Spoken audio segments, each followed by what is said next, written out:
They say burning alive is quick. They're lying. It stretches. Every second feels like an eternity of searing pain before the smoke takes you. Loretta thought she was just saving a trapped child from a blazing brownstone. She didn't know that the boy paralyzed behind those flames was the son of Alex Esposito, the most feared man in New York's underworld. She didn't know that running into that fire would pull her into a world of ashes, million-dollar blood debts, and a man who could raise the entire city for his child. She saved the boy's life, but she was about to find out that might have been her fatal mistake. The heat hit Loretta like a physical blow before she even reached the door. It wasn't the friendly crackle of a fireplace or the controlled flame of a kitchen stove. This was something primal, a roaring beast that breathed sulfur and rage, consuming everything in its path. Black smoke poured from the second-floor windows of the brownstone, curling into the sweltering July sky like dark fingers reaching for escape. The crowd gathering on the sidewalk had their phones out, recording, always recording, never helping. Loretta's fingers tightened around the crumpled bills in her pocket, tonight's tips from her double shift at the diner. Her feet should have kept moving. She should have walked past like everyone else, called 911, waited for the professionals. But then she saw the window. Ground floor. The one she passed every single day. The one where a boy in a wheelchair always sat, his small hand lifting in a wave that she'd returned for months without ever learning his name. The window was dark now. No movement, no wave. The sirens were still blocks away. Loretta dropped her purse and ran. Tell me in the comments before we begin where you are listening from. I'm responding to everyone. The fluorescent lights were too bright. That was Loretta's first coherent thought as consciousness dragged her back from the dark. Her second thought was that her lungs felt like someone had scrubbed them with steel wool and gasoline. She tried to sit up, but a hand pressed firmly against her shoulder. Easy there, hero. The voice belonged to a nurse whose face swam into focus, round, kind, exhausted. You've got smoke inhalation. Your oxygen levels were critically low when they brought you in. Loretta's throat burned as she tried to speak. The boy, don't talk yet. You need to rest. But Loretta couldn't rest. The images were flooding back now, the foyer door splintering under her kicks, the wall of heat that had nearly stopped her heart, crawling on her belly beneath the smoke. Finding him trapped under a fallen bookshelf, his thin legs useless beneath him, his eyes wide with the kind of terror that no child should ever know. She'd pulled him free. She remembered the weight of him in her arms, lighter than he should have been, as if fear had hollowed him out. She remembered stumbling through the smoke, her vision narrowing to a pinpoint, and then the cool shock of night air and strong hands taking the boy from her arms. Then nothing. The boy, Loretta rasped again, her voice like gravel.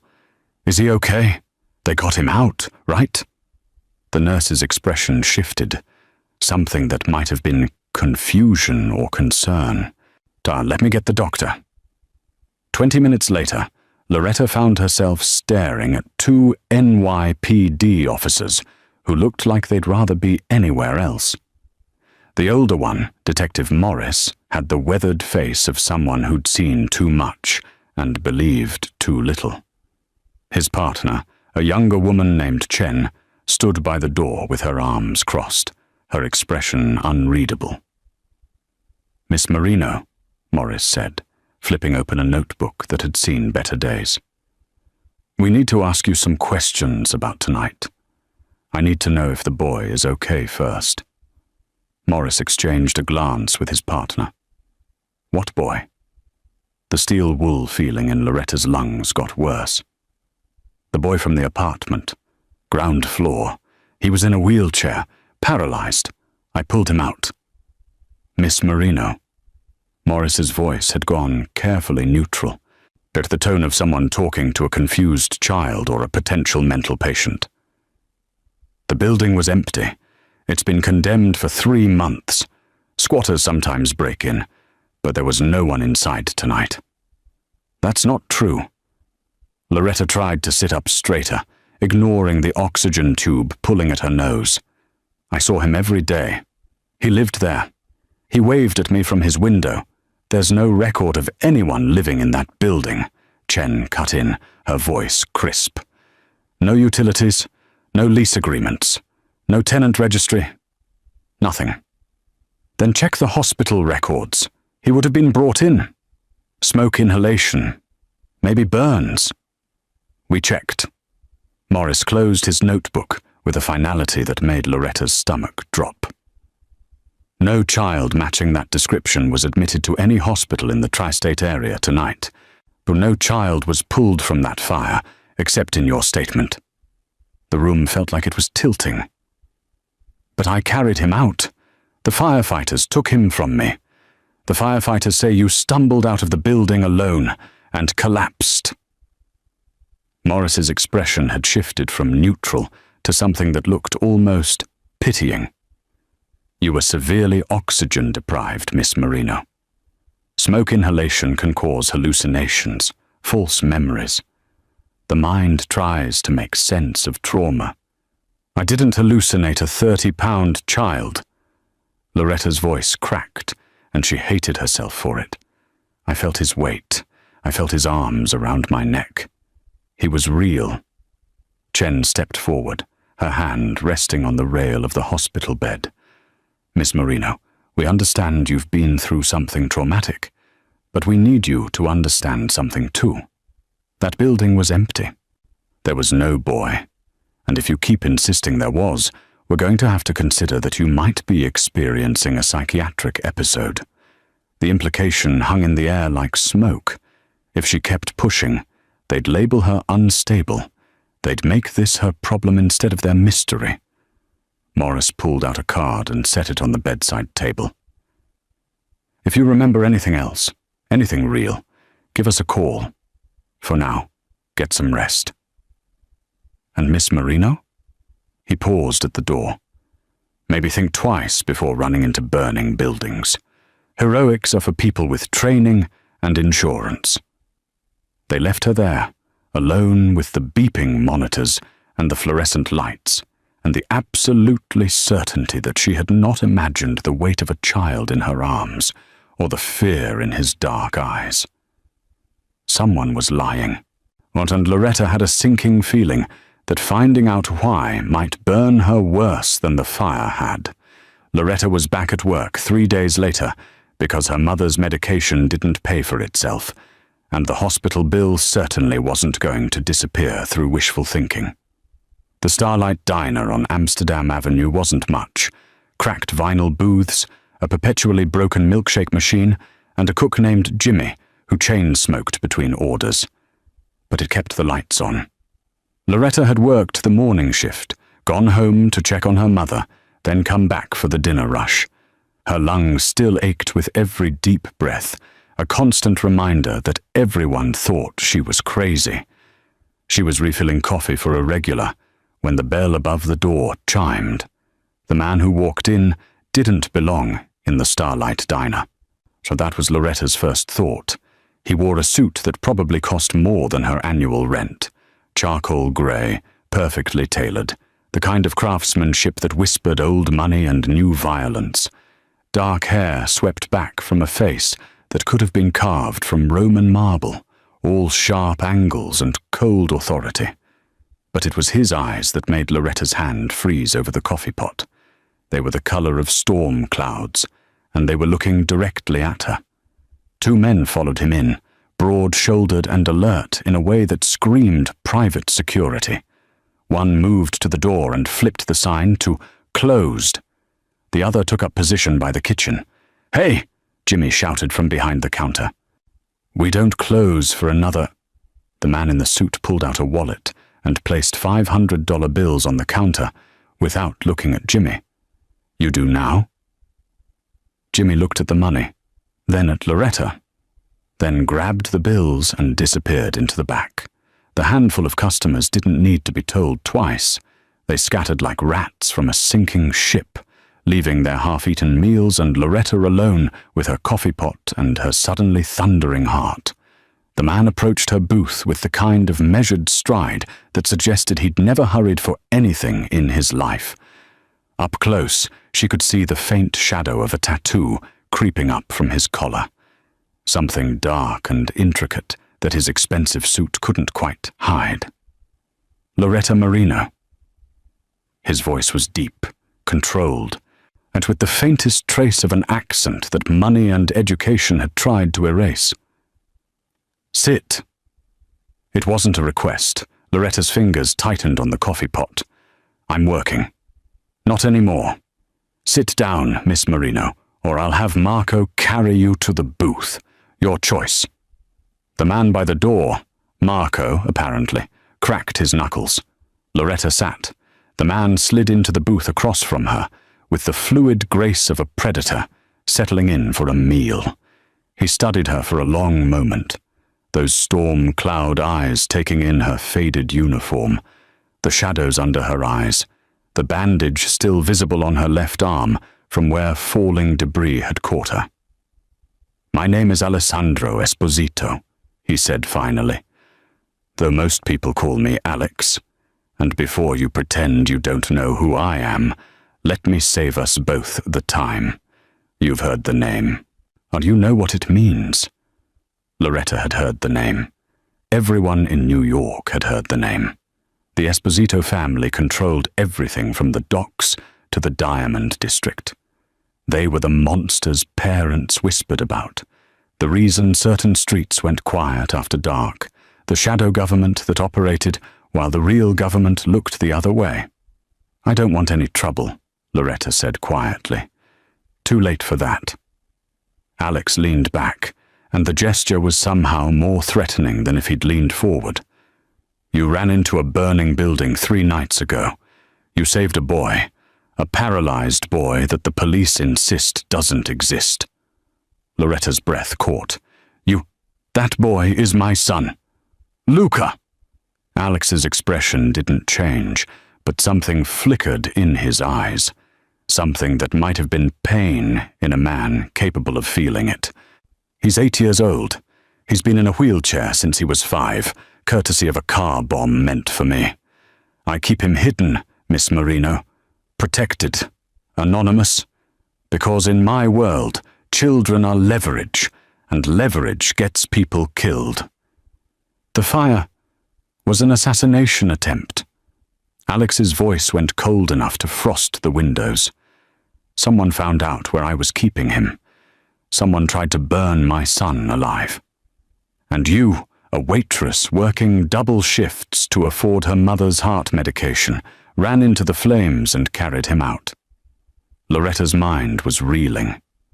How do you know about my mother? I know everything about you, Miss Marino. I know you're 26 years old. I know you dropped out of nursing school when your mother got sick.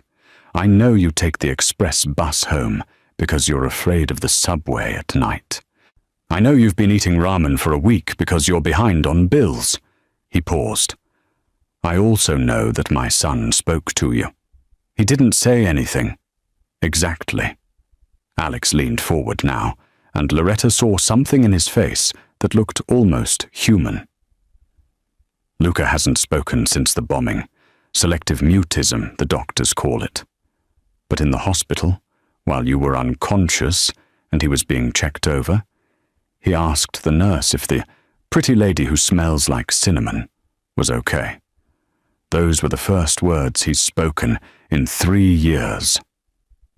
Loretta couldn't breathe.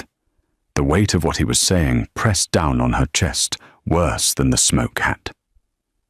I need someone to take care of my son, Alex said. Someone he trusts. Someone brave enough to run into fire for a child she's never even met. And someone who can't be bought by my enemies because... He gestured at the diner around them. You're already surviving on nothing. I'm not a babysitter for the mob. No. Alex smiled, and it was the most terrifying expression Loretta had ever seen. "You're going to be much more than that. You're going to live in my home, care for my son, keep him safe. And in return, I'll pay off your mother's medical bills, give you a salary that will make your diner wages look like pocket change, and ensure that no one ever threatens you or your family again. And if I say no?" Alex stood, buttoning his suit jacket with deliberate precision. "Then I walk out that door, and you go back to your coffee pot and your ramen dinners. But understand this, Miss Marino. Someone tried to kill my son once. They'll try again. And the next time there's a fire, I won't be there to make sure there's someone brave enough or foolish enough to run inside." He placed a business card on the table. "You have 24 hours to decide. Choose wisely." He was gone before Loretta could find her voice, his security detail melting out the door behind him like shadows at dawn. Loretta sat alone in the empty diner, staring at the card. Embossed letters, a phone number. No address, because men like Alessandro Esposito didn't need to advertise where they lived. Her hands were shaking.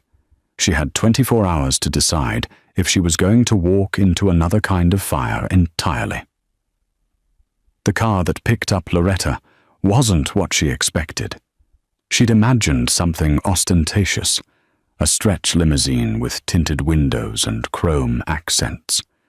Instead, a sleek black sedan pulled up to her mother's apartment building at exactly 8 in the morning, so understated it could have belonged to any corporate executive. Except corporate executives didn't usually employ drivers who checked their shoulder holsters before opening the passenger door. Her mother had cried when Loretta explained where she was going. Not the full truth, never the full truth, but enough. A private care position for a wealthy family. Live-in. Excellent pay. Her mother's medications were already paid for, transferred into her account by someone with enough power to make hospital billing departments move at supernatural speed. "Be careful, baby," her mother had whispered, clutching Loretta's hands with fingers made fragile by illness. Rich people don't give away money for nothing. Loretta knew that, or she just didn't know yet what the real price would be. The drive took 40 minutes, leaving Manhattan behind for the manicured wealth of Westchester County. They turned off the main road onto a private drive, flanked by iron gates that rolled open silently. Operated by guards Loretta couldn't see but knew were watching. The driveway curved through perfectly maintained grounds, ancient oaks, sculptured hedges, a fountain that looked like it had been imported from a Venetian palazzo. Then the house came into view, and Loretta understood that calling it a house was like calling the ocean a puddle. The Esposito estate was a fortress disguised as old money architecture. 3 stories of grey stone and tall windows, with wings that stretched out like protective arms. Security cameras tracked their approach from discreet mountings, or more guards, these ones visible, patrolled the perimeter with the disciplined spacing of military personnel. The message was clear. Nothing got in or out of here without Alessandro Esposito's permission. The car stopped at the front entrance.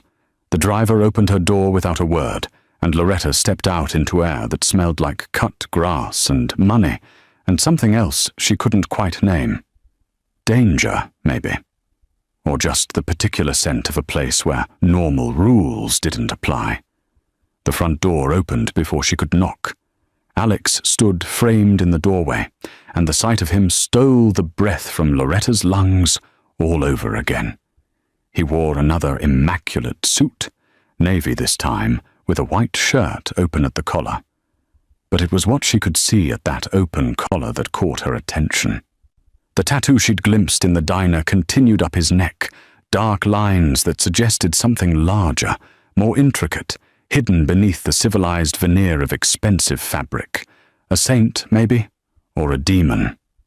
She couldn't tell which. "Miss Marino." He stepped aside. "Welcome." The interior of the house matched the exterior's promise of cold perfection. The foyer was all marble floors and soaring ceilings, a crystal chandelier that probably cost more than her mother's apartment building. Everything was pristine, coordinated, absolutely sterile. It looked like a museum after hours, beautiful and untouched and completely devoid of warmth. A woman appeared from a side hallway, older, severe, with silver hair pulled back so tightly it looked painful. "This is Mrs. Chen," Alex said. "She manages the household staff. She'll show you to your quarters. First, you should meet Luca."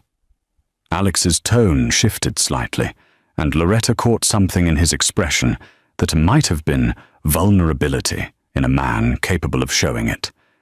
"He's been asking about you." They walked through hallways lined with art that Loretta suspected was original, a Modigliani here, what might have been a Caravaggio there. More security cameras tracked their progress. They passed closed doors behind which Loretta heard voices, the tap of computer keyboards, the kind of white noise that suggested this house was more than a home. It was a headquarters. Alex stopped at a door on the second floor and knocked, actually knocked, which surprised her. "Luca, your new friend is here." The room beyond was different from the rest of the house. Where everything else was cold and coordinated, this space exploded with color. Drawings covered the walls, crayon and marker and paint, chaotic and vivid. Toys scattered across the floor. A large window overlooked the gardens, letting in actual sunlight. And in the center of it all, in a wheelchair positioned by a low table covered in art supplies, sat the boy. Luca looked up, and his face transformed. He was small for 8, with Alex's dark hair and eyes that held too much knowledge for a child. The wheelchair was top-of-the-line medical equipment, all chrome and careful engineering. But his smile was pure and uncomplicated, and aimed directly at Loretta like a beam of light. "You came," he said, his voice barely above a whisper, as if speaking was something he had to consciously remember how to do. "Oh, I thought maybe I dreamed you." Loretta crossed the room and knelt beside his wheelchair, ignoring the way her still-healing lungs protested. "I'm real, and I'm here now." "Because of me?" Luca's expression turned uncertain. "Papa said you're going to stay because of me." "Because of you," Loretta confirmed, and reached out to gently squeeze his hand. His fingers were thin, cool, but they held onto hers with surprising strength. Behind her, she heard Alex make a sound, something caught between relief and something darker. When she glanced back, she saw him standing in the doorway, one hand braced against the frame. The tattoo was more visible now, curling up from his collar. She could make out wings, the suggestion of a blade, script in a language she didn't recognize. A savage history written on skin that expensive suits tried to erase, but never quite could. He caught her looking and didn't look away. "Mrs. Chen will show you the rest of the house," Alex said, his voice carefully controlled again. "Luca has physical therapy in an hour. You'll observe today. Tomorrow, you'll take over his daily routine." "His mother," Loretta started, "is dead." The words were flat, final, allowing no follow-up questions. "It's just us now." Alex left without another word, and Loretta heard his footsteps echo down the hallway like a countdown. She looked around at the colorful chaos of Luca's room, so different from the sterile perfection of the rest of the fortress, and wondered if this was the only place in the entire estate where anything was allowed to be messy or human or real. "Do you like drawing?" Luca asked, tugging at her hand. Loretta smiled, pushing down the unease that crawled up her spine. "I love drawing." "Good." Luca pulled her toward the art table. "Because Papa can't draw at all. His people are always shaped like potatoes. And despite everything, The guards, the cameras, the fortress walls, the dangerous man with salvation and damnation written on his skin. Loretta laughed. Maybe, she thought, she could survive this after all. The physical therapist arrived at precisely 10 o'clock, wheeling an equipment that looked more like medieval torture devices than medical tools. Her name was Dr. Reeves, and she had the kind of professionally cheerful demeanor that Loretta recognized from her own truncated nursing school days, the voice people used when they'd learned to smile through other people's pain. Luca's face shut down the moment she entered. "Good morning, Luca." Dr. Reeves's brightness could have powered the entire estate. "Ready to work on those leg exercises?" Luca stared at the wall. "Luca, we talked about this. If you want to get stronger, you have to." He said he doesn't want to. Loretta hadn't meant to interrupt, but the words came out before she could stop them. Dr. Reeves turned, her smile acquiring a sharp edge. "And you are?" "Loretta Marino. I'm Luca's new caretaker." "I see." The smile didn't reach Dr. Reeves's eyes. "Well, Miss Marino, and Luca has a very specific therapeutic protocol that's been designed by specialists. He needs to maintain muscle tone and joint flexibility, even if he's not particularly enthusiastic about it." "I'm not doing it," Luca said, his voice small but defiant. The session devolved from there. Dr. Reeves tried encouragement, then gentle insistence, then barely concealed frustration. Luca sat in his wheelchair like a stone statue, refusing to cooperate with stretches or exercises, or even basic range of motion work. After 45 agonizing minutes, Dr. Reeves packed up her equipment with movements sharp enough to cut glass. "Mr. Esposito will hear about this," she said, directing the comment at Luca, but clearly meaning it for Loretta. This is the third session he's refused to participate in. After she left, Loretta pulled a chair over to face Luca's wheelchair. "Want to tell me what that was about?" Luca's jaw was set in a way that reminded her painfully of his father. "It hurts. I know. She says it's supposed to hurt, that it means it's working." His eyes filled with tears he refused to let fall. "But it never works. I never get better. So why does it have to hurt?" Loretta's chest ached. "Because life isn't fair. Because you're 8, and you've already learned that effort doesn't always equal reward. Because your father's enemies took your legs, and no amount of physical therapy will ever give them back." But she didn't say any of that. "What if we tried something different?" Loretta said instead. "Something that's not about getting better, just about feeling better?" Luca looked at her with cautious hope. "Or like what? Do you like music?" 20 minutes later, Loretta had convinced Mrs. Chen to let them use the kitchen. The housekeeper had been horrified at first. Mr. Esposito's son did not belong among the pots and pans, but something in Loretta's expression must have convinced her to allow it. The kitchen was massive, all commercial-grade appliances and granite counters, clearly designed for catering large events rather than family dinners. Loretta suspected most of the equipment had never been used.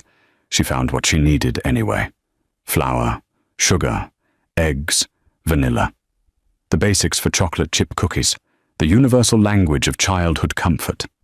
She lifted Luca from his wheelchair and settled him on a stool at the counter, positioning him so he could reach the mixing bowl. Then she pulled out her phone and scrolled through her playlist until she found it. Old Motown, the kind of music her mother used to play on Sunday mornings when the world felt manageable. "Okay," Loretta said, as Marvin Gaye's voice filled the kitchen. "Your job is to mix. My job is to make sure we don't burn the place down. Deal?"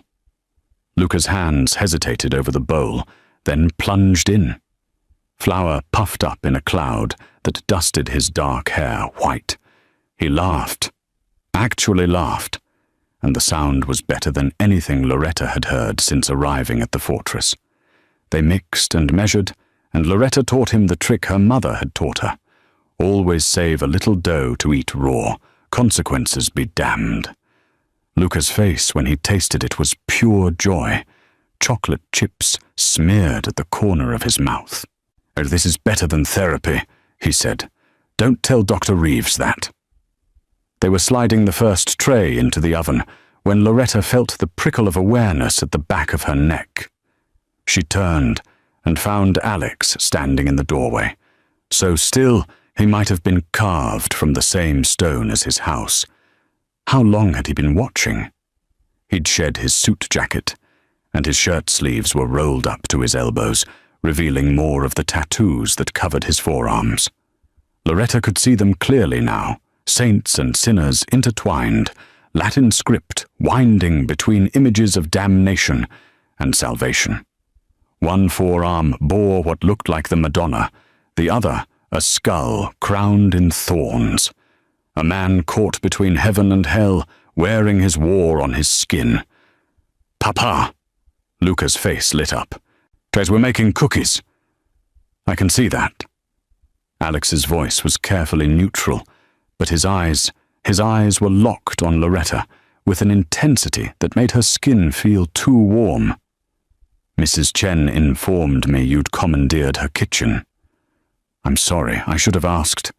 "Don't apologize." Alex moved into the kitchen with that predator's grace, coming to stand beside his son.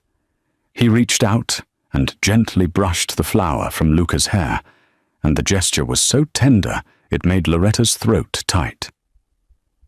Dr. Reeves called. She said Luca refused therapy again. The warmth drained from the room. "It's my fault," Loretta said quickly. "I should have encouraged him to—" "She also said," Alex continued, his gaze shifting from Luca to her, "that in the 5 minutes after you spoke to him, he was more responsive than he'd been in the last 3 sessions combined." He paused. "She recommended I fire her and hire you instead." Loretta blinked. "What?" "I told her that wasn't possible, since you're not a licensed physical therapist." Alex's expression remained unreadable. "But I also told her that her services were no longer required. You'll coordinate Luca's care going forward. Do what works. Clearly you have better instincts than the specialists I've been paying." "I don't have any medical training." "You have something better." Alex looked at his son, and something in his face cracked, just for a moment, just enough for Loretta to glimpse the man beneath the monster. "You have what he needs." The timer went off, shrill in the sudden silence. Loretta pulled the cookies from the oven, golden and perfect, and filling the sterile kitchen with the smell of home. She plated 3 of them, sliding one toward Luca, one toward Alex, and keeping one for herself. "You have to try them while they're hot," she said. "That's the rule." Luca bit into his immediately, making happy sounds that brought the ghost of a smile to Alex's face. The mob boss picked up his cookie like it might explode, studying it with the same intensity he'd probably applied to million-dollar deals and execution orders. Then he took a bite. Loretta watched something shift in his expression. Surprise, maybe, or the distant memory of something like normalcy. He finished the entire cookie in silence, and when he looked at her again, the ice in his eyes had thawed just enough to let her see the storm beneath. "You're good for him," Alex said quietly, meant only for her, while Luca reached for a second cookie. "Don't make me regret bringing you here." It wasn't a threat. Not exactly. But it wasn't not a threat either. "I won't," Loretta said, and hoped it was a promise she could keep. Alex left them there in the warm kitchen, and Loretta watched him go, noticing the way his shoulders carried weight that no expensive suit could hide. A father terrified of failing his son. A king afraid his crown was made of ashes. She was beginning to understand that the real fortress wasn't the house, or the guards, or the walls. It was the man himself. And she'd just been given the keys. If you are still listening now, I need you to subscribe to my channel if you haven't. Your subscription means a lot to me, more than you know. Thank you, stranger. But Loretta had been living in the fortress for 2 weeks when Mrs. Chen asked her to help with the laundry. The regular girl called in sick, the housekeeper said, her tone suggesting that calling in sick was a moral failing. Mr. Esposito's men leave their jackets in the mudroom after patrol. They need to be cleaned and returned by tonight. It wasn't technically part of Loretta's job description, but she'd learned quickly that the Esposito household operated on an unspoken hierarchy, and new arrivals didn't say no to Mrs. Chen. Besides, Luca was napping after an exhausting morning of what Loretta had started calling kitchen therapy, teaching him to knead bread dough, which worked his hand muscles better than any exercise ball while making him laugh at the squelching sounds. The mudroom was off the kitchen, a utilitarian space that smelled like gun oil and expensive cologne. 5 black jackets hung on hooks, identical except for size. Loretta gathered them up and carried them to the laundry room, a space so well equipped it could have serviced a small hotel. She went through the pockets mechanically, the way her mother had taught her, checking for tissues that would destroy a load, receipts that shouldn't be washed, the small, forgotten items that accumulated in men's pockets. The first jacket yielded a stick of gum and spare ammunition. The second held a folded $20 bill. The third was empty. The fourth jacket belonged to Marco. She knew it was his because she'd seen him wearing it that morning, standing post outside Luca's door while she and the boy worked on a puzzle. Marco was Alex's right-hand man, of the one who'd cracked his knuckles at the diner, the one who seemed to materialize whenever Alex needed something handled. He was broad-shouldered and efficient, with the kind of face that disappeared from memory the moment he left a room, useful in his line of work. Loretta's fingers found something hard and metallic in the inside pocket. She pulled out a Zippo lighter, heavy and well used, the chrome finish worn at the edges from years of handling. It was engraved with something. She tilted it toward the light and made out a wolf's head, crude but distinctive, the kind of personal item a man carried for years, maybe decades. She shouldn't have opened it. She knew that, even as her thumb flicked the top. The smell hit her immediately, sharp, chemical, unmistakable. Not lighter fluid, accelerant, or the same smell that had filled her nose and lungs as she'd crawled through the burning brownstone, the scent that still sometimes woke her at 3 a.m, gasping. Loretta's hands started shaking.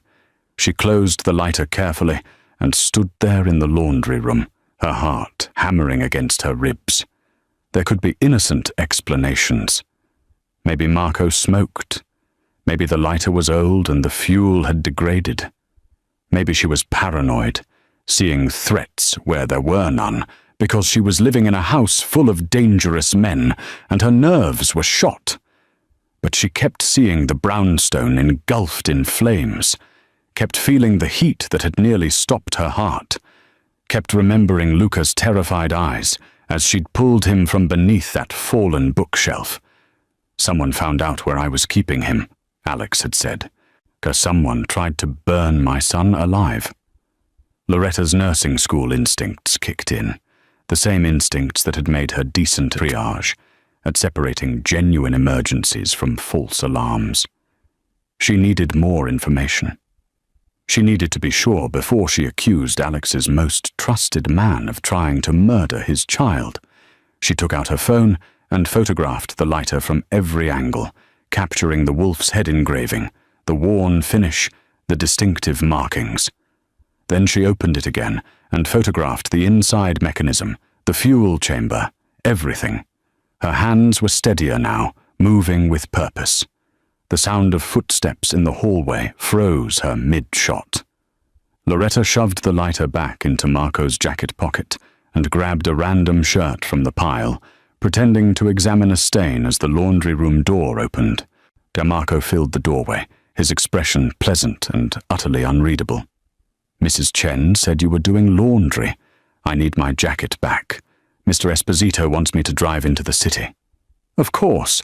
Loretta's voice came out steadier than she felt. She pulled his jacket from the pile and held it out. "I haven't washed it yet. Was just checking the pockets. Find anything interesting?" The question was casual, but his eyes weren't. Gum wrapper in one of them, ammunition in another. She met his gaze directly, willing herself not to look away. "You guys should really empty your pockets before you hand over the jackets." Marco took the jacket and shrugged it on with practiced ease. His hand went automatically to the inside pocket, patting it once, checking that the lighter was still there. The gesture was unconscious, habitual, of the kind of thing a man did 100 times a day without thinking. He knew exactly where it was. He always knew where it was. "Good advice," Marco said, and smiled. It didn't reach his eyes. "Thanks for the help, Miss Marino. Mr. Esposito appreciates how well you're taking care of his son." He left, and Loretta listened to his footsteps recede down the hallway. She counted to 60, then 90, making sure he was really gone. Then she locked the laundry room door and pulled out her phone with shaking hands. The photos were clear, detailed, damning. She opened a new note and started typing everything she could remember about the fire, the smell, the heat, the specific way the flames had spread. The brownstone had burned fast, too fast for a normal electrical fire or even a careless cigarette. She'd thought it at the time, but hadn't had the vocabulary to explain it. Now she did. Accelerant, professional arson, an inside job. Marco had access to Luca's location. Marco had been with Alex for years, trusted completely. Marco could move through the house without anyone questioning his presence. Marco had tried to kill an 8-year-old boy, and now Loretta was living in the same house as him, caring for the child he'd already tried to murder once. She thought about going to Alex immediately, showing him the photos, demanding Marco be arrested or disappeared or whatever it was mob bosses did with traitors. But something stopped her. She'd been here 2 weeks. Marco had been here for years. Who would Alex believe? His most trusted lieutenant or the waitress he'd hired because his son liked the way she smelled like cinnamon? Oh, she needed more than a lighter and a suspicion. She needed proof. That would be undeniable. Loretta finished the laundry on autopilot, her mind racing through possibilities and plans. She returned the jackets to the mudroom, Marco's hanging exactly where she'd found it, the lighter still in the pocket like a ticking bomb. That night, she lay awake in her comfortable bedroom in the fortress, listening to the sounds of guards changing shifts outside her window. Somewhere down the hall, Luca slept peacefully, probably dreaming of cookies and finger paints and all the normal childhood things he'd been denied. And somewhere else in this massive house, Marco slept too. The enemy wasn't at the gates. He was already inside. Loretta stared at the ceiling until dawn, the smell of accelerant still burning in her memory, and wondered how long she had before the monster struck again. Loretta waited until Luca was asleep before she went looking for Alex. She found him in his office on the 3rd floor, a room she'd only glimpsed in passing. Dark wood paneling, floor-to-ceiling bookshelves, and windows that overlooked the estate like a watchtower. The door was ajar, and through it she could see him sitting behind a massive desk, shirt sleeves rolled up, those tattooed forearms braced on either side of an open laptop. He looked exhausted in a way that expensive suits usually hid. Loretta knocked, and his head snapped up with the alertness of a man who'd survived by never being caught off guard. "Miss Marino." His expression shifted from dangerous to merely guarded. "Is Luca all right?" "He's fine." "Sleeping?" She stepped into the office before she could lose her nerve. "I need to talk to you about something." Alex gestured to one of the leather chairs facing his desk, but Loretta remained standing. Sitting felt like surrender, and she needed whatever advantage height could give her, minimal as it was. "I found something," she said, pulling out her phone. "In Marco's jacket, when I was doing laundry." Something flickered across Alex's face.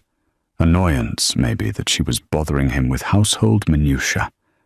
And Loretta pulled up the photos and held out her phone. A lighter, with accelerant residue, the same smell from the fire. Alex took the phone, his expression unreadable as he scrolled through the images. The silence stretched long enough that Loretta could hear her own heartbeat, or could hear the ancient clock on the mantel, ticking away seconds that felt like hours. Then he handed the phone back. "Marco smokes," Alex said, his tone dismissive. "He's been trying to quit for years. Carries that lighter everywhere. It was his father's. It smells like accelerant, not lighter fluid. I know the difference. You know the difference." Alex's voice went cold. "You, who ran into one burning building and now sees arsonists in every shadow. You've been here 2 weeks, Miss Marino. Marco has been with me for 15 years. He was at my wedding. He held Luca the day he was born. He took a bullet meant for me in 2019. The words hit like physical blows, but Loretta stood her ground. "That doesn't mean... It means you don't know what you're talking about." Alex stood, and the movement was controlled fury. He came around the desk, and suddenly the office felt much smaller. "You think you can walk into my house, into my life, and start pointing fingers at the people who've bled for me? At the man who's protected my son since before you knew he existed? I'm trying to protect your son now." Loretta's voice rose despite her best efforts to stay calm.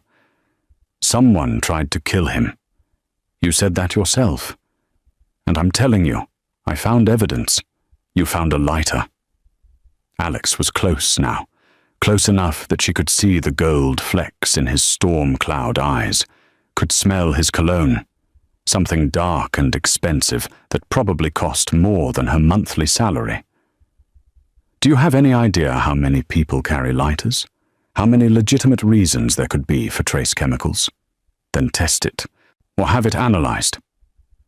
I'm not going to waste resources investigating my most trusted man because the help got spooked doing laundry."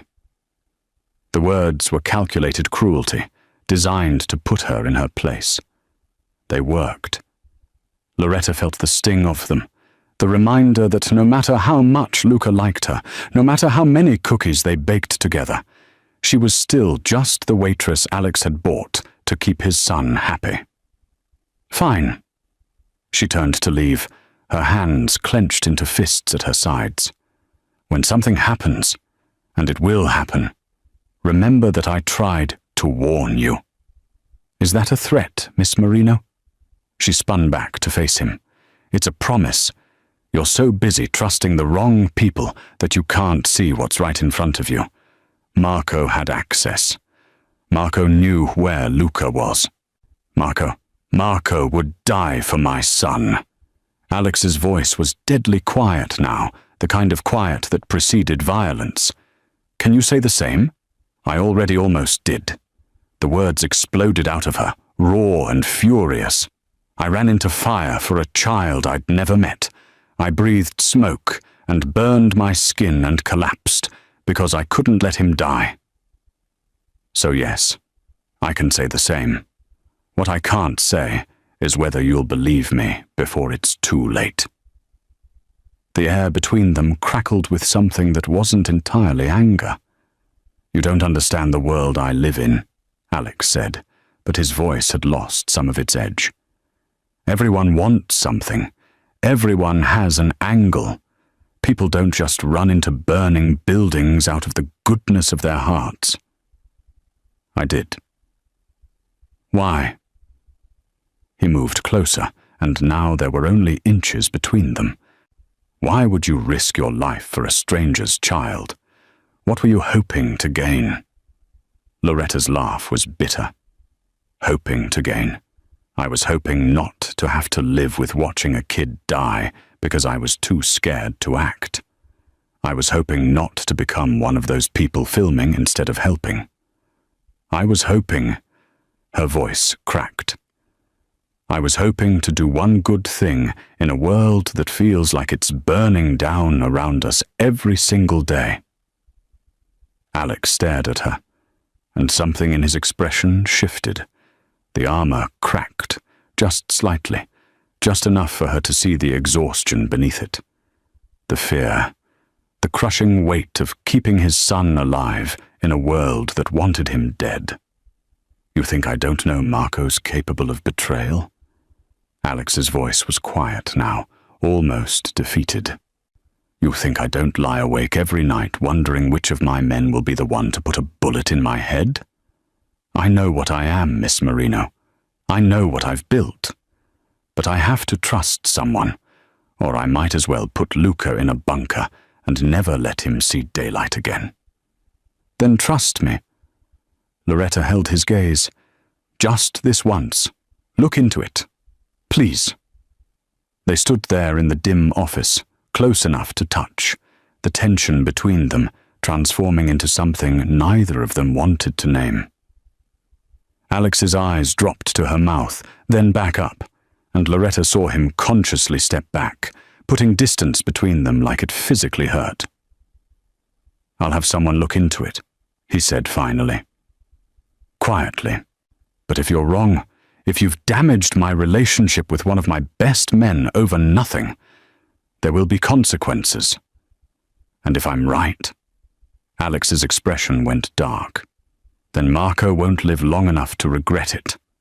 He moved back to his desk, effectively dismissing her. But as Loretta reached the door, his voice stopped her. Miss Marino. She turned.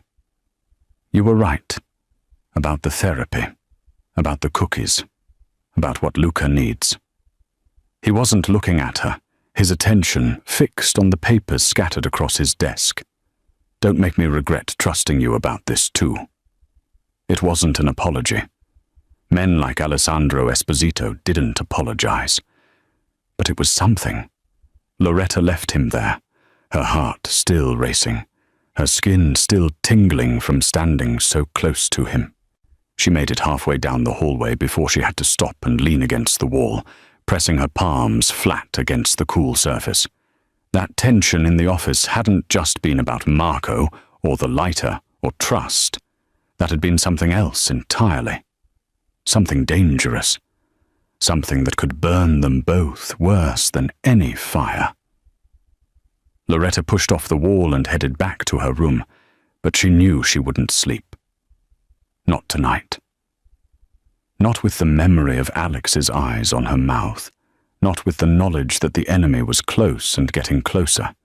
The fortress walls were strong, but they couldn't protect against what was already inside. And she wasn't sure anymore which threat scared her more. Marco's lighter, or the way her pulse had jumped when Alex had stepped close enough for her to count his heartbeats. Alex left at dawn. Loretta heard his car pull out of the circular drive from her bedroom window, watched the tail lights disappear through the iron gates. He'd mentioned the meeting the night before, something about territory disputes and negotiations that required his physical presence. He'd be gone until late evening, maybe longer. Marco was driving him. That detail had made Loretta's stomach clench, but Alex had dismissed her concerns with a look that said the conversation was over. Whatever quiet investigation he'd promised hadn't yielded results, or maybe he'd never actually started one. Either way, he trusted Marco enough to put his life in the man's hands for a 6-hour round trip. Loretta had spent the night memorizing the guard rotations, the camera blind spots, the rhythms of the house. If Marco was going to make a move, it would be today, while Alex was gone and the fortress's king was away from his castle. She kept Luca close all morning. They made breakfast together, French toast with strawberries, Luca's favorite. They worked on a painting project in his room, his small hands covered in blue and gold tempera. She taught him a card game her mother had taught her, and his laugh echoed through the colorful chaos of his space like music.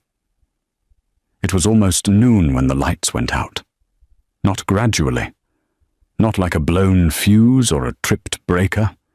Every light in the house died simultaneously, plunging them into the grey dimness of a cloudy day filtered through windows.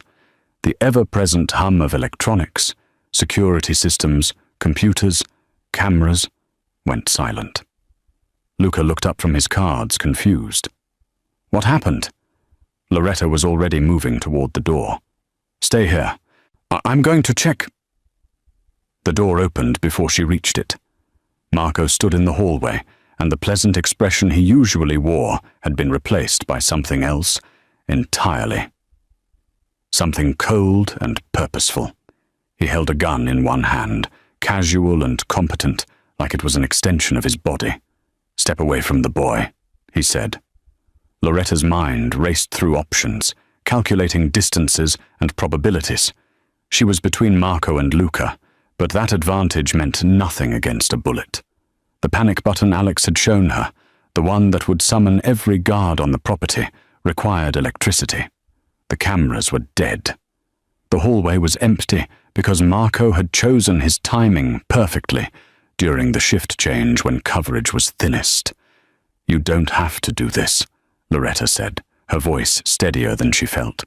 But whatever they're paying you, you don't know anything about what I have to do. Marco moved into the room, and Loretta noticed he was wearing gloves. No fingerprints, no evidence. You should have minded your own business, should have just kept making cookies and playing house, but you had to go digging. Behind her, she heard Luca's wheelchair move, heard his small voice say, Loretta? It's okay, sweetheart. She didn't dare turn around, didn't dare take her eyes off Marco. Everything's going to be okay. Touching. Marco's smile was a razor blade. Really? But I've got a schedule to keep. You can make this easy or hard, Miss Marino. Your choice. Loretta lunged for the art table, grabbing the scissors they'd been using to cut paper. It was a pathetic weapon against a gun. But it was something. She turned. Was putting herself fully between Marco and Luca, the scissors held out like a knife. You'll have to go through me. Yeah, Marco said. I figured. He moved faster than she expected, closing the distance in 2 strides. Loretta slashed with the scissors, felt them connect with his forearm, saw blood bloom through his shirt. Marco cursed and backhanded her with the gun, the metal connecting with her temple in an explosion of white pain. Loretta hit the floor hard, her vision swimming.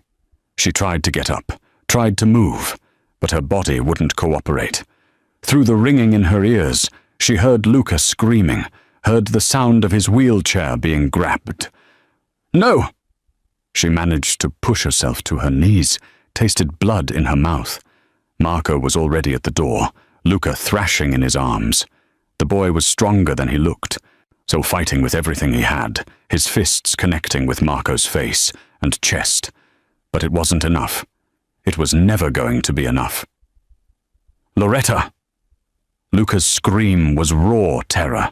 She tried to stand, but Marco turned and kicked her in the ribs. The air left her lungs in a rush, and she collapsed, gasping. The last thing she saw before the darkness took her was Luca's face over Marco's shoulder, tears streaming down his cheeks, his mouth forming her name. Then nothing. Loretta woke to absolute darkness and the smell of motor oil. Her head throbbed where Marco had hit her, and her ribs screamed with every breath. She tried to move and realized her hands were zip-tied behind her back, ankles bound together. The surface beneath her was rough carpet, vibrating with the rhythm of movement. A trunk. She was in the trunk of a car. The panic clawed at her throat, but she forced it down, forced herself to think. How long had she been unconscious? Where was Luca? The car was moving, which meant they were already away from the estate, already beyond the reach of Alex's guards. She tested the zip ties, twisting her wrists. Too tight. The plastic bit into her skin, and she felt the wet warmth of blood. Her fingers searched the trunk's carpet, looking for anything. A tool, a latch, a weapon. Nothing. The car hit a pothole, and Loretta's head bounced against the trunk floor, sending fresh sparks of pain through her skull. She bit back a scream and kept searching, her fingers finally finding the emergency release handle that all modern cars were required to have. She pulled. Nothing happened. Marco had disabled it. Of course he had. But he'd probably disabled everything. The GPS, the OnStar, any system that could track the vehicle. He'd been planning this for weeks, maybe months, waiting for the perfect opportunity. And she'd given it to him by warning Alex, by making Marco aware that she knew. The car slowed, turned, the quality of the road changed, smooth pavement giving way to something rougher. Gravel? Dirt? They were leaving the main roads, heading somewhere remote.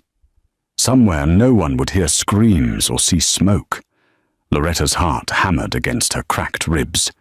She thought about Luca, terrified and alone with a man who'd already tried to kill him once. She thought about Alex, hours away, trusting the wrong person while everything he loved burned. She thought about the fire that had started all of this, or the heat and smoke and the choice she'd made to run toward danger instead of away from it. The car stopped. Loretta held her breath, listening. A door opened and closed.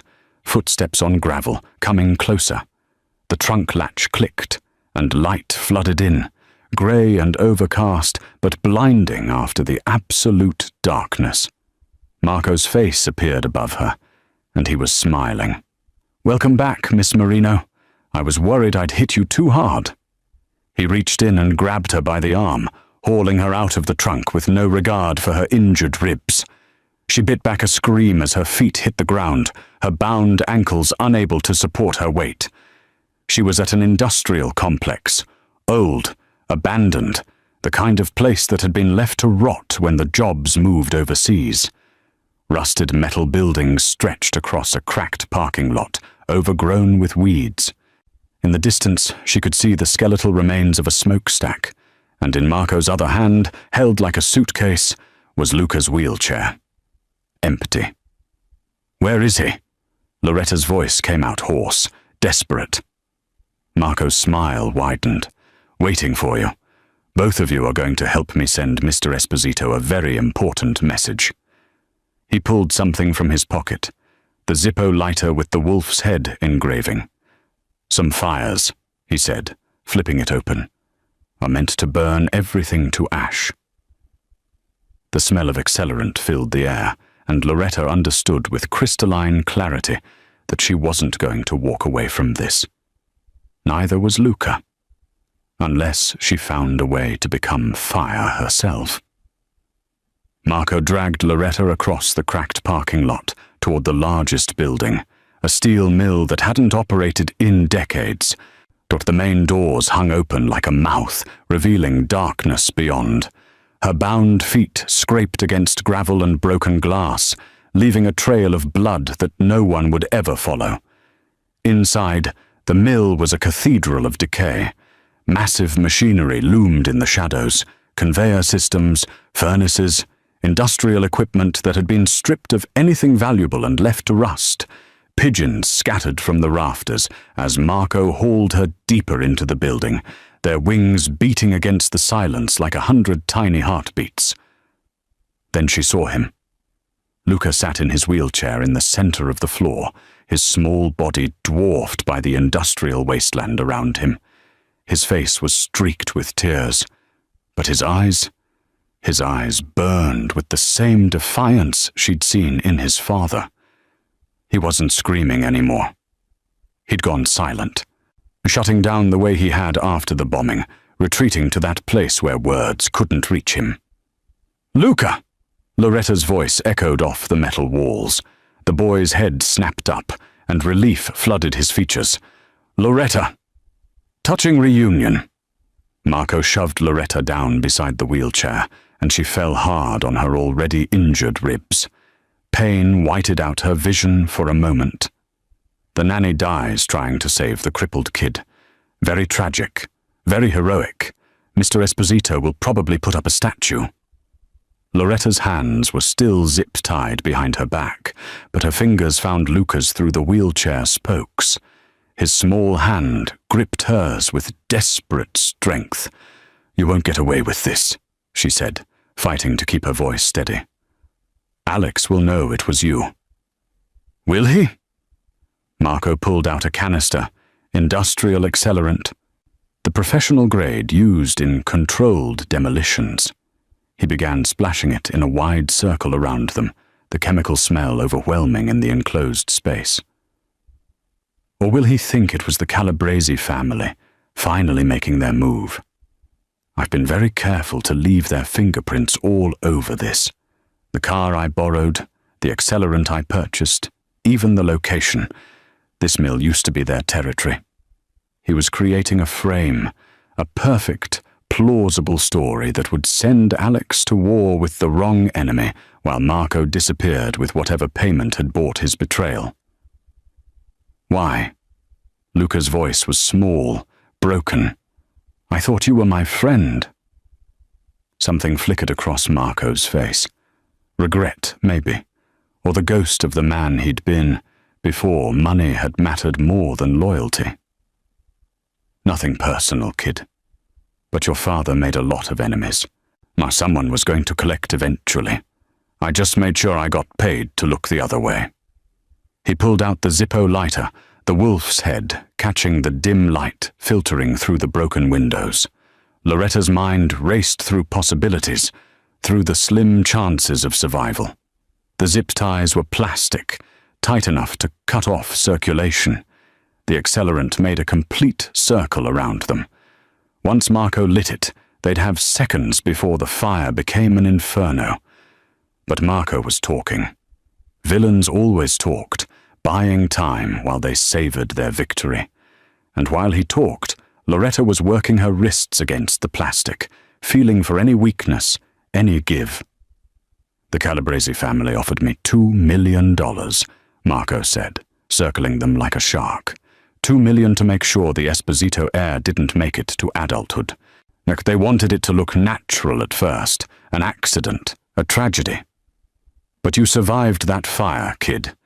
And when the pretty waitress started asking questions, I knew I had to accelerate the timeline." Loretta felt the zip tie shift. Her wrists were slick with blood, and the plastic was beginning to give. Just a little more. "Alex trusted you," she said, keeping Marco's attention on her while she worked. "He would have died for you. And that's why it was so easy." Marco smiled. "Trust is a weakness in our world, Miss Marino. Mr. Esposito forgot that. I'm just here to remind him." He flicked open the Zippo. Loretta felt the zip tie snap. Everything happened at once. Marco touched the lighter to the accelerant. Flames erupted in a circle, racing around them with hungry speed. Loretta's hands came free, and she grabbed Luca, hauling him out of the wheelchair just as the fire reached it. The chair ignited like a torch, plastic and fabric and foam burning with toxic black smoke. "Run!" Loretta screamed, but Luca's legs were useless. She lifted him, her ribs screaming in protest, and stumbled away from the flames. But Marco had planned well. The fire circle was complete, trapping them in a shrinking space as the flames spread to the oil-soaked machinery, climbing the walls, racing toward the rafters. The heat was immediate and overwhelming, stealing the oxygen from the air. Loretta remembered this feeling, this suffocating pressure, from the brown stone. But this time there was no door to crash through, no firefighters coming to save them. This time they were going to burn. Then Loretta saw it, a red box on the far wall, barely visible through the smoke. A fire suppression system, probably ancient and possibly defunct, but maybe still functional. "Hold on to me," she told Luca, and felt his arms lock around her neck. She ran toward the wall, through smoke and heat that seared her lungs. The flames were spreading faster now, feeding on decades of accumulated oil and debris. She couldn't see Marco anymore, couldn't hear anything over the roar of the fire. Her hand found the box. She ripped it open and pulled the lever. For a terrible second, nothing happened. Then the sprinklers erupted. Water cascaded from the ceiling in a torrential downpour, hitting the flames with explosive force. Steam filled the air, scalding and dense, but the fire began to retreat, hissing its rage. Loretta collapsed against the wall, Luca still clutched in her arms, both of them soaked and shaking. Through the steam, she saw Marco, his face twisted with fury. He had a gun, of course he had a gun, raising it towards them. Loretta turned, tried to shield Luca with her body. The shot never came. Instead, another sound cut through the chaos, the distinctive crack of a high-powered rifle. Marco's body jerked, his eyes going wide with shock. He looked down at the bloom of red spreading across his chest, then crumpled to the wet floor. Through the steam and smoke, Alex Esposito emerged like an avenging angel. He held the rifle with professional competence, his expensive suit ruined by water and ash. Behind him, a team of men fanned out, securing the building with military precision. But Alex only had eyes for his son. "Luca!" He crossed the space in seconds, dropping to his knees beside them. His hands ran over Luca, checking for injuries with a desperation that shattered his carefully maintained control. "Are you hurt? Did he—" "I'm okay, Papa." Luca's voice was small but strong. "Loretta saved me. Again." Alex's eyes finally met Loretta's, and what she saw there stole her breath more completely than any smoke. Relief and rage and something else, something that burned hotter than the dying flames around them. "You were right," he said, and his voice cracked on the words. "About Marco, about everything. I should have listened. I should have—" "You're here now," Loretta interrupted, because anything else he said would break them both. "That's what matters." Alex reached out and pulled her close, Luca caught between them, the three of them kneeling in the water and ash of the ruined mill. His forehead pressed against hers, and she felt him shaking, this man who'd built an empire on violence and fear, trembling like a child. "I thought I'd lost him," Alex whispered. "I thought I'd lost you both." The admission hung in the steaming air, more dangerous than any fire, more devastating than any betrayal, because in that moment, Loretta understood what she'd been trying not to see for weeks. She hadn't just saved his son. She'd claimed his heart, and in this world of ashes and violence, that might be the most dangerous thing of all. 6 months later, the fortress didn't feel like a fortress anymore. Loretta noticed it in small ways first, the way sunlight seemed to reach corners that had been dark before, the way laughter echoed through hallways that had only known silence. Mrs. Chen hummed while she worked now, and the guards smiled when Luca wheeled past them, his chair decorated with stickers he'd applied himself in a riot of color and chaos. The house had learned to breathe. Luca was the most visible change. He'd started physical therapy again, but with a new therapist who understood that progress didn't always look like medical textbooks said it should. He was speaking in full sentences now, telling elaborate stories about dragons and knights and waitresses who ran into burning buildings. His room had expanded into the adjacent space, filled with art supplies and adaptive equipment and the beautiful mess of a childhood reclaimed. But the biggest change was Alex. He still wore the expensive suits, still carried himself with that controlled power that made grown men step aside. But the ice in his eyes had thawed, or replaced by something warmer, something almost human. He'd stepped back from the family business, as he called it, delegating the violence to others while he focused on the legitimate enterprises that had always existed in the shadows of his empire. Real estate, import-export, investments that didn't require blood to turn a profit. He was trying to become the kind of man who deserved the life his son was building. The kind of man who deserved her. Loretta found him in the garden on a Sunday afternoon in early autumn. She'd been looking for Luca and discovered instead Alex kneeling by the rose beds, his sleeves rolled up, dirt under his fingernails. The tattoos on his forearms were fully visible in the golden light. All those saints and sinners, the visual history of a man trying to find redemption.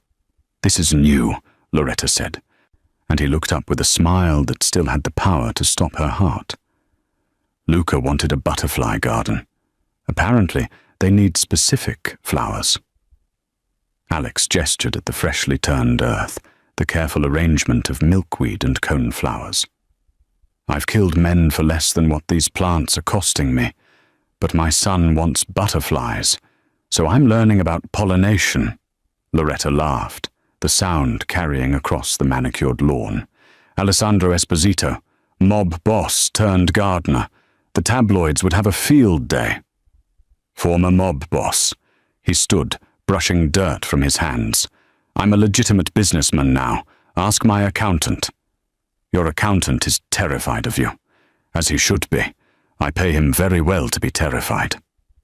Alex's expression softened as he looked at her, and Loretta felt the familiar flutter in her chest that had become constant over the past months. They'd been dancing around this thing between them, this attraction that had started in anger and evolved into something neither of them quite knew how to name. They hadn't acted on it. Not with Luca to consider, not with the weight of everything that had happened still fresh. But it was there, constant and patient, waiting for the right moment. "Walk with me," Alex said, and offered his hand. They walked through the garden, past the fountain, where goldfish now swam in water that caught the afternoon sun like liquid gold. Past the bench where Luca liked to read, decorated with the cushions Loretta had chosen because the estate needed color, needed softness, needed proof that beauty could exist without coldness. Alex stopped at a small clearing where a new tree had been planted, a Japanese maple, its leaves already turning crimson with the season. "I planted this the day after the mill," Alex said quietly. "A life for a life. My accountant thinks I'm losing my mind, spending money on therapy and trees instead of territory. But I'm tired, Loretta. Tired of building empires on ash. Tired of being the monster in my son's bedtime stories."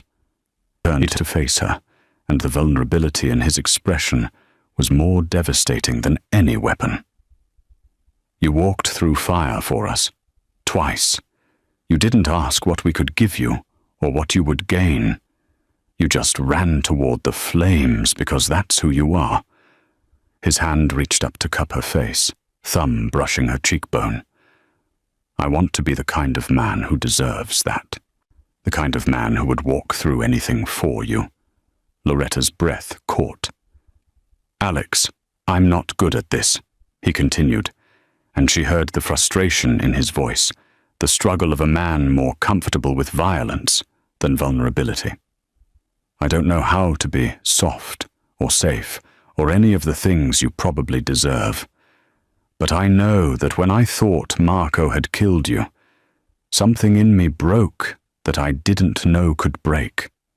And I know that Luca lights up when you walk into a room in a way he never did before you came into our lives." He reached into his pocket and pulled out a small velvet box. When he opened it, Loretta's eyes burned with sudden tears. The ring was stunning, a ruby surrounded by diamonds, the stone the deep red of fire and passion and blood. It caught the light like a living thing, that like all the flames they'd survived distilled into something beautiful. "I'm not asking you to marry a mob boss," Alex said, dropping to one knee in the dirt of his butterfly garden. This man who'd ruled an empire, now kneeling before a waitress, who dared to save his son. I'm asking you to marry a father who's trying to do better, a man who's learning about butterflies and therapy, and how to be someone his family doesn't have to fear. Marry me, Loretta. Walk through life with me, and I promise I'll spend every day trying to be worthy of the woman who ran into fire for us." Tears spilled down Loretta's cheeks as she dropped to her knees in front of him, taking his scarred, tattooed hands in hers.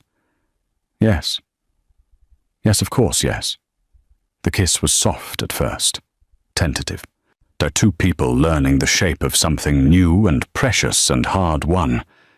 Then it deepened, became something fierce and claiming, a promise sealed in the garden where butterflies would soon dance, and a man was learning to grow things instead of burn them. "I love you," Alex whispered against her lips.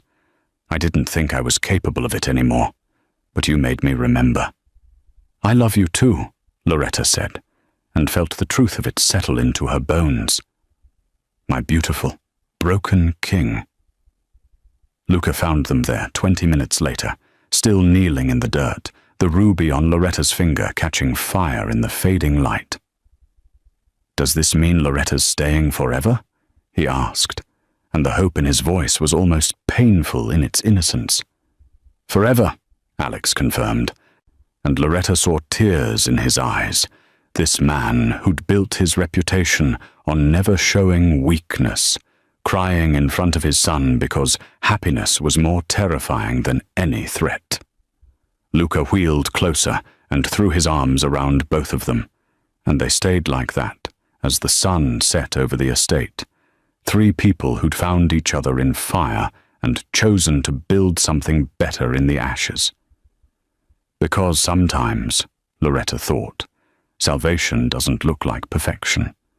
Sometimes it looks like a mob boss learning to garden, a traumatized boy learning to speak, and a waitress learning that running toward danger can lead to the safest place of all home. The world would still be complicated. Alex's past would still cast long shadows. There would be challenges ahead, negotiations between legitimate business and the life he was leaving behind. But they would face it together, this family forged in flames. And maybe that was the truest lesson, that courage wasn't the absence of fear, but the choice to love despite it. That heroism wasn't about being fearless, but about being afraid and running toward the fire anyway. That redemption was possible, even for men with blood on their hands and saints and sinners tattooed on their skin. Sometimes the bravest thing you could do was stay, was fight, was believe that even in a world burning down around you, you could build something worth saving. Loretta had run into fire to save a stranger's child. She'd walked out with a family. And that, she thought as Alex's arms tightened around her, was a story worth telling.